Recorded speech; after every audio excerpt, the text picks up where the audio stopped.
Hello, welcome to our last session. If you've looked in on the other three, you'll know that my name's Mike and I work as a writer, so I like writing stories and poems mainly, and I've been doing that pretty much all my life.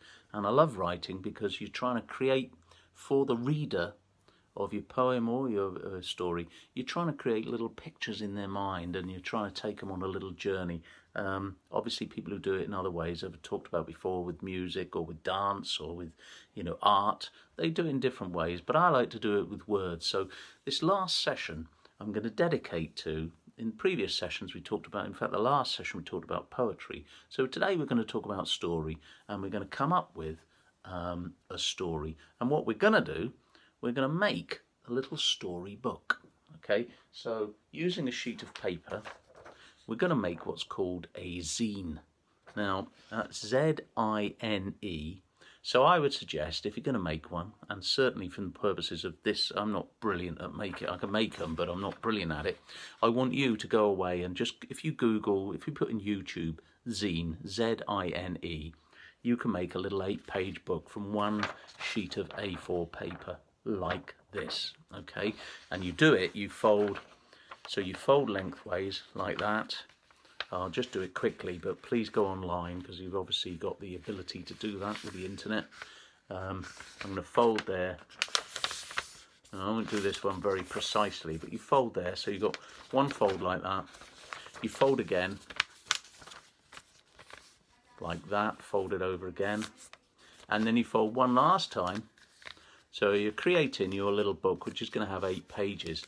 Okay, now when I open this up, you will see I have got, and I'll show you, you've got 8 frames to your story. Okay, can you see that?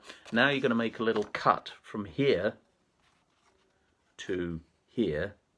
Now I'm just going to have to go a little bit off. I have got a pair of scissors here to make it slightly easier. So make sure your fold is nice and tight. I'm just going to do that just up here, just very quickly. And it doesn't matter if I haven't got this quite right. Right, so there we are. I'm just making the cut here on the piece of paper.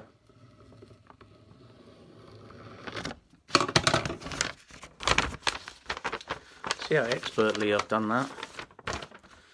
That was a joke, by the way. I haven't done it very expertly at all, but we'll just have to use the scissors to help us, because doing it live like this.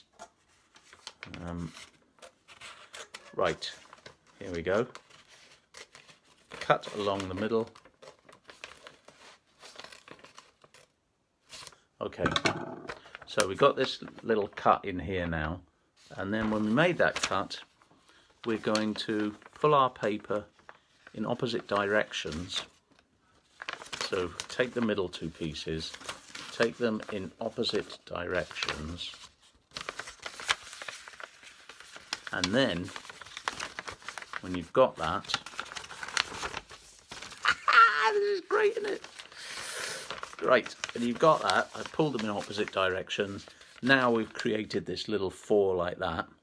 Okay, now this isn't as exact as it should be, but you can see what I've got basically is a little 4-page book. So you can see 1, 2, 3, 4, 5, 6, 7, 8. So I've created a little 8-page book. Now that's a zine. Okay, the artists amongst you will be able to just do a little 8-page story with art using just 8 lovely pictures. We're going to do it for those wordsmiths like myself. I'm not very good at art, so I'll be doing stickmen and stuff. I'm going to create a little booklet here, because when we talk about stories, and we talked about that pattern of opposites, good and evil, even in the royal family, you've got the Queen, who represents old-fashioned royalty. Then you've got Diana, who represents something fresh and new. You've got that pattern of opposites even in the real life story of the royal family. And I'm not into the royal family, but I'm just saying how detectives, police and criminals, you've got it there. You've got it in, companionship, and you've got it in solitude. You've got it in freedom. You've got it in slavery, goodies and bad. baddies. You've got that tension that you need in a story. Then you need to set up your story. Then you've got the sort of confrontation or the sort of problem that needs sorting out. And then you've got your resolution at the end when it all gets sort of sorted out in the story. And you've got within that your 7 basic plots of story that we talked about before: overcoming the monster, the quest, comedy, tragedy, rags to riches, from here to there, and rebirth. All those different stories, of which we've given types before, but overcoming the monster is a very popular one, isn't it? Like Dracula, Frankenstein. It's, all the superhero stories are all overcoming the monster. Too popular. The quest, like Lord of the Rings, comedy, tragedy is self-explanatory. But if you've got rebirth, like Scrooge, and you've got from here to there, like Alice in Wonderland, she goes on a journey, goes from here to there, or the Odyssey, talking about Homer. Now, trying to fit a lot into this, because in this last session, I'm going to go into the woods now, and we're going to go into the woods in the light, in the day, then we're going to go in the night. And see how that changes, because light and dark in James Joyce, people like him, a very famous writer, does whole stories on light and dark representing things. And in one of his stories, he makes the dark actually represent something more positive than it normally does. So let's go up in the woods and we'll start thinking about how our story is going to take shape up there. See you in a bit. Right, here we are. We're in the woods. As you can see, there's trees all around, thin up there. You can see some sun because it is actually, the sun is very low in the sky, so the sky is poking through these woods as much as possible. But believe me, when I come back here later, and I'll try and find this exact same spot, it's about half an hour from my house, it's going to be dark, and so finding it, and you can see all those ferns behind me, so there'll be adders and stuff in there, and it's not going to be so easy at night time, is it? But the reason I'm doing it is just to, in terms of stories, the ingredients of a story. We've talked about the setup, the tension, building the tension, and then the problem, and then resolving the problem, whether it's a quest and you've got to drop the ring into Mordor or whatever it is. And think again about how all those stories, so many stories, are abundant with nature, and so many of them is tackling the darkness. I mentioned Sauron and Lord of the Rings, which I remember reading as a teenager, and just I remember being, really mesmerised by that darkness. Plus you've got, in so many stories, it's there, Red Riding Hood into the woods and stuff, and then nighttime in the woods, you think of things like Blair Witch, which I think I mentioned in one of the other casts, is once you got darkness, and you're on your own, and you're completely sort of in these woods, and you don't know what's coming out of that darkness. It's like Jaws as well. We mentioned films, and the same in books where they build that sort of tension and story. So what I'm going to do, I'm going to stop here now, but I'm going to walk back. So this is just a short segment just to show you this is how it looks in the day. Not too threatening, not too difficult to be here, but when it gets to darkness, this will take a whole new story. So what would our story be? My little zine. Bear in mind, actually, when I talk about doing zines, one of the reasons I said about that is that Steven Spielberg, I know I'm talking films a lot, I don't know why, but Steven Spielberg says, if you can pitch me a good story in 30 words and keep my interest, you might have something. So what we're going to do is, just with our little zines, we're going to have 8 pages to tell a little story. Maybe the story is of the man who was scared of the dark and, wanted to prove to himself that it wasn't so scary, and I don't know. We'll come back. We'll see what it's like in the dark.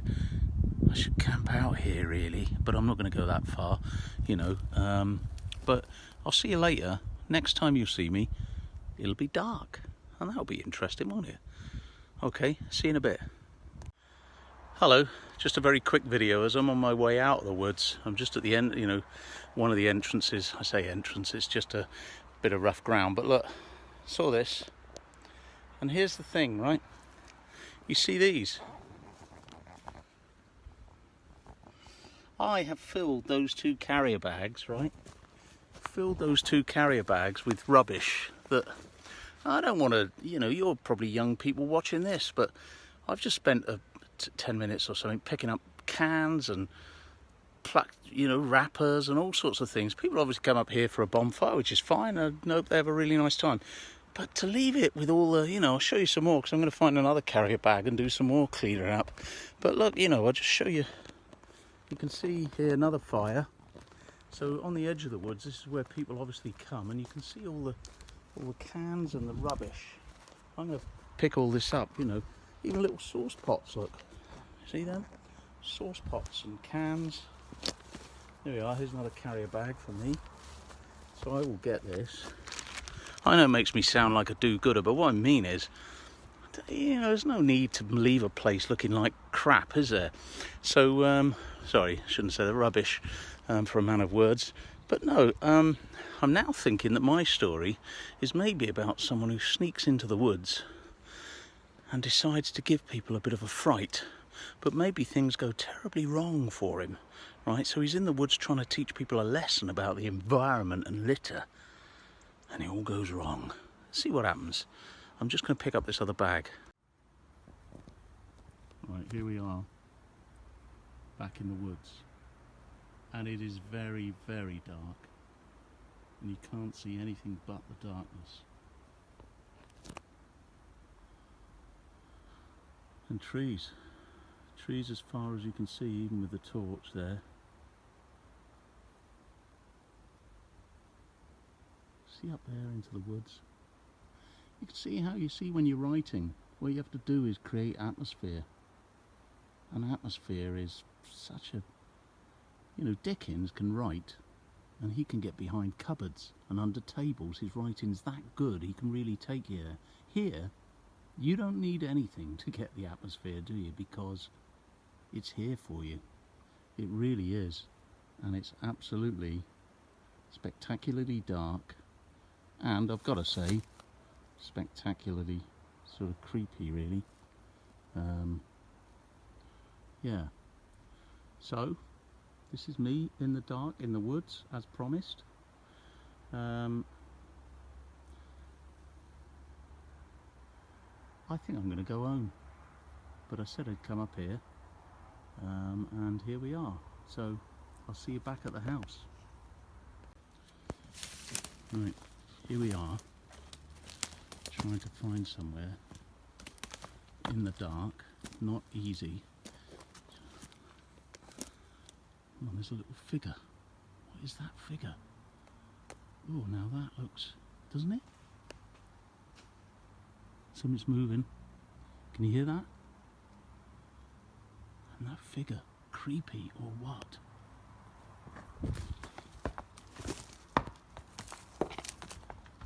Ooh.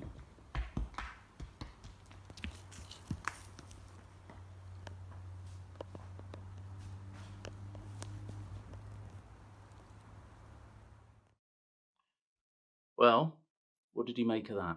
A journey into the unknown, a journey into the darkness, heart of darkness, Apocalypse Now, Joseph Conrad, all that stuff, Sauron, whatever. Right, luckily I had this, and this was great, you know, because it lit me on the way home. But I'm going to be honest with you, it was a little bit spooky in that darkness, and I don't know what you saw on those films, but my goodness, I don't even know what I was filming half the time, and that's why I did 2 takes on one, which I might have repeated myself, but I did 2 takes because I was getting a bit confused and all sorts seemed to be happening up there. But actually what I was trying to illustrate in terms of tension in a story and opposites, light and dark, I've always thought I've never written a horror story and never really wanted to, but I think in some ways it's a genre that's a little bit easier to write because once you just throw in the ingredient of darkness, ha! But when you're writing like Dickens and things like that, you know, you've got to find through your characters. You know, Voldemort, to take the Harry Potter example, is the darkness of Voldemort against the light of Harry Potter. So here's what I want you to do. You've got your little zine. Now, I haven't finished mine, but I've got an idea now, and I think it is going to be about the man who tried to scare the darkness and then goes up and comes across some youngsters. I've got a story that's there. I don't know whether it's going to be a comedy yet or a dark comedy. Sorry, excuse the pun. But I want you to have a go at doing one, and do loads of them. Do lots of different stories about dark, about light. Think about tensions. Think about, you know, like we were saying earlier, you know, where you can get different things, you know, freedom and slavery, goodies, baddies, all those sort of tensions, quests. rags to riches. Think of all those things that are ingredients for stories. That's what I've tried to throw lots of ingredients at you. And then, of course, when the last session I did, when I was talking about Dylan Thomas, and people who write with use language so well to color and illustrate your whole. I'm just thinking now actually of Roald Dahl and the BFG. When I always remember that bit at the beginning when the witching hour. Do you remember when the BFG comes and snatches Sophie away? That's like he creates a lovely. He's very good at creating atmosphere very quickly. So think about atmosphere and think about your type of story, what device you're going to use for your story, and then try these little zines to give you a little 8-page story, an 8-frame story that you might think, oh, I'll develop that one. Then you might go off and write it as a short story. Once you've got your little summary version, you might write it as a short story, and then who knows, it might be your novel that's going to make you a multi-millionaire. I hope when it does make you a multi-millionaire, you won't forget me and say, well, it was all down to Mike when he went up in the woods, took his life in his hands with his little torch on his head. But it's been great fun. I hope you've enjoyed it. I've really enjoyed doing these little videos for you. And I hope more than anything, keep reading and keep writing. If you haven't got a diary, get yourself a diary. Get yourself a little notebook. If you enjoy words and you enjoy writing like I do, write things down. I bought one the other day. I've got a new one the other day that I've got loads of books all over the shop. So keep writing things down. A little turn of phrase, a little idea for a story or a poem. Write them down. And then to end on what we were talking about the woods.